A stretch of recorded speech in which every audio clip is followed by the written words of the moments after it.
ಮಂಗಳೂರು ಕಡೆಗಳಲ್ಲಿ ಮಾಡುವಂತಹ ಮೀನಿನ ಪುಳಿಮುಂಚಿಯನ್ನು ಯಾವತ್ತಾದರೂ ತಿಂದಿದ್ದೀರಾ? ತಿಂದಿಲ್ಲದಿದ್ದರೆ ಒಂದ್ಸರಿ ಖಂಡಿತವಾಗ್ಲೂ ಈ ರೆಸಿಪಿನ ಟ್ರೈ ಮಾಡಿ.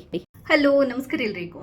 ಇವತ್ತೊಂದು ನಮ್ಮ ಮಂಗಳೂರು ಕಡೆಗಳಲ್ಲಿ ಮಾಡುವಂತಹ ಬಂಗುಡೆ ಮೀನಿನ ಪುಳಿಮುಂಚಿ ರೆಸಿಪಿಯನ್ನು ಹೇಳ್ಕೊಡ್ತಾ ಇದ್ದೇನೆ. ಪುಳಿಮುಂಚಿ ಪುಳಿ ಅಂತಂದರೆ ಹುಣಸೆ ಹಣ್ಣಿಗೆ ಯೂಶ್ವಲಿ ಮಂಗಳೂರು ಕಡೆ ಪುಳಿ ಅಂತೀವಿ, ಅಂದರೆ ಟ್ಯಾಮ್ರಿಂಡಿಗೆ. ಹಾಗೆಯೇ ಮುಂಚಿ ಅಂತಂದರೆ ರೆಡ್ ಚಿಲ್ಲಿ ಇರುತ್ತಲ್ವ, ಅದಕ್ಕೆ ಮುಂಚಿ ಅಂತೀವಿ. ಯೂಶ್ವಲ್ ಆಗಿ ಈ ರೆಸಿಪಿಗೆ ಎಸ್ಪೆಷಲಿ ಪುಳಿ ಮತ್ತು ಮುಂಚಿಯನ್ನು ಜಾಸ್ತಿ ಹಾಕಿ ಮಾಡುವಂಥದ್ದು. ತುಂಬ ಖಾರಾಗಿ ಸ್ಪೈಸಿಯಾಗಿ ತುಂಬ ಚೆನ್ನಾಗಿರುತ್ತೆ. ಖಾರ ಇಷ್ಟಪಡುವವರಿಗೆ ತುಂಬ ಇಷ್ಟ ಆಗೋದು ಕೂಡ. ಪಕ್ಕ ಮಂಗಳೂರು ಸ್ಟೈಲಲ್ಲಿ ತುಂಬ ಫೇಮಸ್ ಇದು. ಮಂಗಳೂರು ಕಡೆ ಪುಳಿ ಮುಂಚಿ ಅಂತಂದರೆ ತುಂಬ ಫೇಮಸ್. ಬಂಗುಡೆ ಮೀನಿನ ಪುಳಿ ಮುಂಚಿ ಅಂತೂ ತುಂಬ ಚೆನ್ನಾಗಿರುತ್ತೆ. ಖಂಡಿತವಾಗ್ಲೂ ಒಂದ್ಸರಿ ಈ ರೆಸಿಪಿನ ಟ್ರೈ ಮಾಡಿ. ಮರ್ಯಾದೆ ನನಗೆ ನಿಮ್ಮ ಫೀಡ್ಬ್ಯಾಕ್ನ ತಿಳಿಸಿ. ಫಸ್ಟ್ ಟೈಮ್ ಏನಾದರೂ ನೀವು ನನ್ನ ಚಾನೆಲ್ನ ನೋಡ್ತಾ ಇದ್ರೆ ದಯವಿಟ್ಟು ಸಬ್ಸ್ಕ್ರೈಬ್ ಆಗಿ, ಯಾಕಂತಂದರೆ ನಾನು ನೆಕ್ಸ್ಟ್ ಹಾಕುವಂಥ ಕೂಡ ಎಲ್ಲ ವೀಡಿಯೋಗಳನ್ನು ನೀವು ಮಿಸ್ ಮಾಡದೆ ನೋಡ್ಕೋಬೋದು. ಥ್ಯಾಂಕ್ಸ್ ಎಲ್ರಿಗೂ. ನೋಡಿ, ನಾನು 1 kg ಬಂಗುಡೆ ಮೀನನ್ನು ತಗೊಂಡಿದ್ದೇನೆ. ಇದನ್ನ ನೀಟಾಗಿ ನೀವು ಕ್ಲೀನ್ ಮಾಡಿಕೊಂಡು, ದೊಡ್ಡ ಬಂಗುಡೆ ಆಗಿದ್ರೆ ಅದನ್ನೊಂದು 3 ಪೀಸ್ ಮಾಡ್ಬೋದು, ಚಿಕ್ಕದಾಗಿದ್ದರೆ 2 ಪೀಸ್ ಮಾಡ್ಬೋದು, ಅಥವಾ ನೀವು ಫುಲ್ ಬೇಕಾದರೂ ಹಾಕೋಬೋದು, ನಿಮ್ಮ ಚಾಯ್ಸ. ಮೊದಲಿಗೆ ಒಂದು ಪಾತ್ರೆಗೆ 1 ಈರುಳ್ಳಿ, 1 ಟೊಮೆಟೊ, ಹಾಗೆ ಒಂದು 10 ಹಸಿಮೆಣಸಿನ್ಕಾಯಿ, ಸ್ವಲ್ಪ ಶುಂಠಿ, ಇಷ್ಟನ್ನು ಕಟ್ ಮಾಡ್ಕೊಂಡು ಹಾಕೋಬೇಕು. ಒಂದು ಅರ್ಧ ಚಮಚದಷ್ಟು ಉಪ್ಪನ್ನು ಹಾಕಿ 1 ಲೋಟದಷ್ಟು ನೀರನ್ನು ಹಾಕಿ ಇದನ್ನ ಚೆನ್ನಾಗಿ ಬೇಯಿಸಬೇಕು. ಕೆಲವರು ಪುಳಿ ಮುಂಚಿಗೆ ಟೊಮೆಟೊ ಹಾಕಲ್ಲ, ಬಟ್ ನಾನು ಒಂದು ಸ್ವಲ್ಪ ಟೊಮೆಟೊ ಹಾಕ್ಕೊತೀನಿ. ಜಸ್ಟ್ ಒಂದೇ ಒಂದು ಟೊಮೆಟೊ ಹಾಕ್ಕೊಂಡಿದ್ದೀನಿ. ನನಗೆ ಅದೊಂದು ಸ್ವಲ್ಪ ಸ್ವೀಟಿಶ್ ಫ್ಲೇವರ್ ಬರುತ್ತೆ, ಅದು ಇಷ್ಟ. ಇಲ್ಲದಿದ್ದರೆ ತುಂಬ ಖಾರ ಬರುತ್ತೆ, ಅದಕ್ಕೋಸ್ಕರ ನಾನು ಟೊಮೆಟೊ ಹಾಕಿದ್ದೀನಿ. ಟೊಮೆಟೊ ಸ್ಕಿಪ್ ಮಾಡ್ಬೋದು. ಅಷ್ಟನ್ನು ಹಾಕಿ ನೀವು ಫಸ್ಟ್ ಬೇಯಲಿಕ್ಕೆ ಇಡಬೇಕು.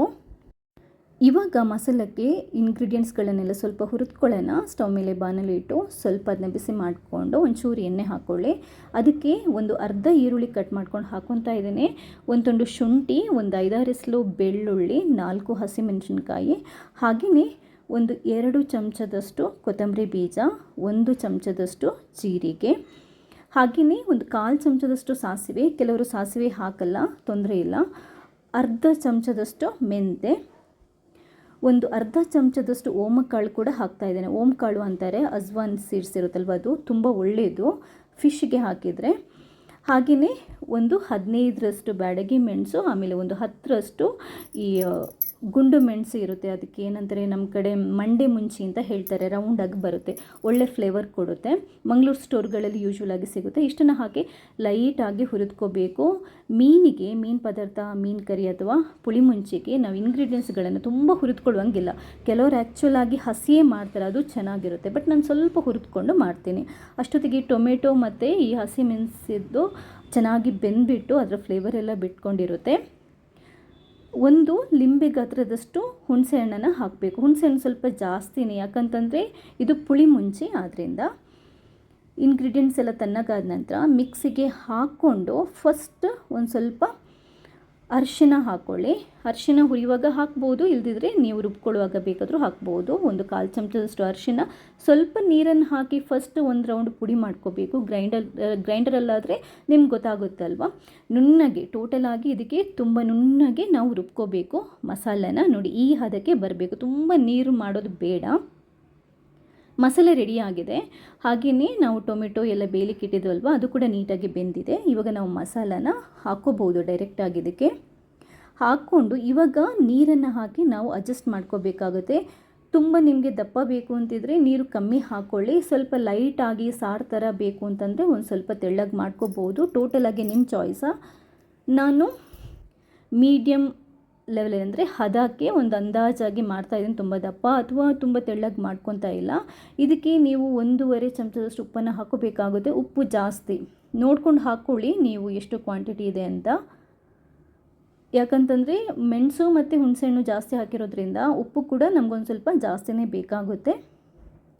ಚೆನ್ನಾಗಿ ಕುದಿಬೇಕು ಇದು. ನೀರು ಉಪ್ಪು ಎಲ್ಲ ಹದ ಮಾಡಿಕೊಂಡು ಚೆನ್ನಾಗಿ ಕುದಿಸ್ಕೊಳ್ಳಿ. ನೀಟಾಗಿ ಕುದಿದು ಆ ಮಸಾಲೆದು ಹಸಿ ಫ್ಲೇವರ್ ಹೋದ ನಂತರ ಮಸಾಲೆ ಒಂಚೂರು ದಪ್ಪ ಆಗುತ್ತೆ. ಅಷ್ಟೊತ್ತಿಗೆ ನಾವು ಮೀನನ್ನು ಹಾಕೋಬೋದು. ನೀವು ಮೀನು ಹಾಕೋಕ್ಕಿಂತ ಮುಂಚೆನೇ ಉಪ್ಪು ಎಲ್ಲ ಚೆಕ್ ಮಾಡ್ಕೊಳ್ಳಿ. ಉಪ್ಪೇನಾದರೂ ನಿಮಗೆ ಸ್ವಲ್ಪ ಕಮ್ಮಿ ಅಂತ ಅನ್ನಿಸಿದರೆ ಸ್ವಲ್ಪ ಉಪ್ಪನ್ನು ಆ್ಯಡ್ ಮಾಡ್ಕೊಳ್ಳಿ.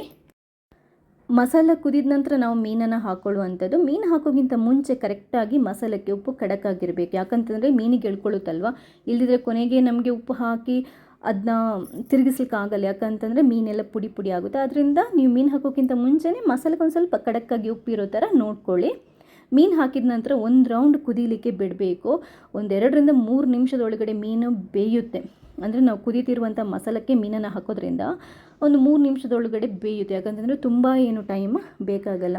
ಸೂಪರ್ ಆಗಿರುವಂತಹ ಬಂಗುಡೆ ಮೀನಿನ ಪುಳಿ ಮುಂಚಿ ರೆಡಿ ಆಗಿದೆ.